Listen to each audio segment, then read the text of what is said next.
Hey guys, আজকে আমি আপনাদের দেখাবো ড্রাগন ফ্রুট দিয়ে কীভাবে আমি পোলাও রান্না করলাম।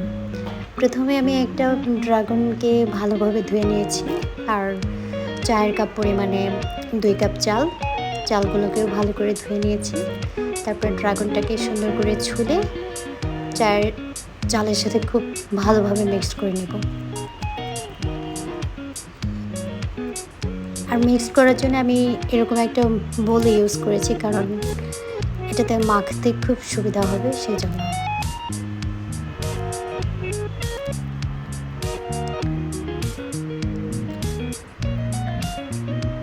সুন্দরভাবে মাখিয়ে নিতে হবে যেন কোনো সাদা চাল না থাকে এখানে। তা মাখানো হয়ে গেলে আমি একটি কড়াইতে কিছু তেল দিয়ে দিব। তারপরে 3টা কি 4টার পরিমাণে পেঁয়াজ কুচি করে রেখেছিলাম, সেগুলো দিয়ে দিলাম। এগুলোকে সুন্দর করে একটু ভেজে নিতে হবে।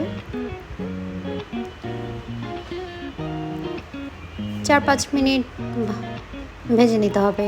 এরপরে একটি তেজপাতা, একটি দারচিনির টুকরা, আর 2টো এলাচ, আর 3টি কাঁচামরিচ আমি ভেঙে দিলাম এর মধ্যে। এবার যখন এটা ব্রাউন কালারের মতো ভাজা হয়ে যাবে পেঁয়াজগুলি, তার মধ্যে আমি মিক্স করা ড্রাগন আর চালটা দিয়ে দিব।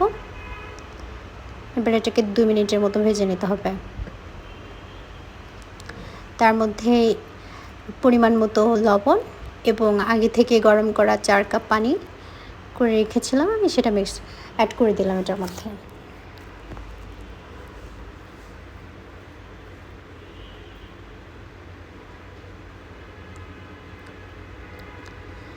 ভালোভাবে নাড়াচাড়া করে উপরে ঢাকনা দিয়ে ঢেকে দিলাম 5 মিনিটের জন্য।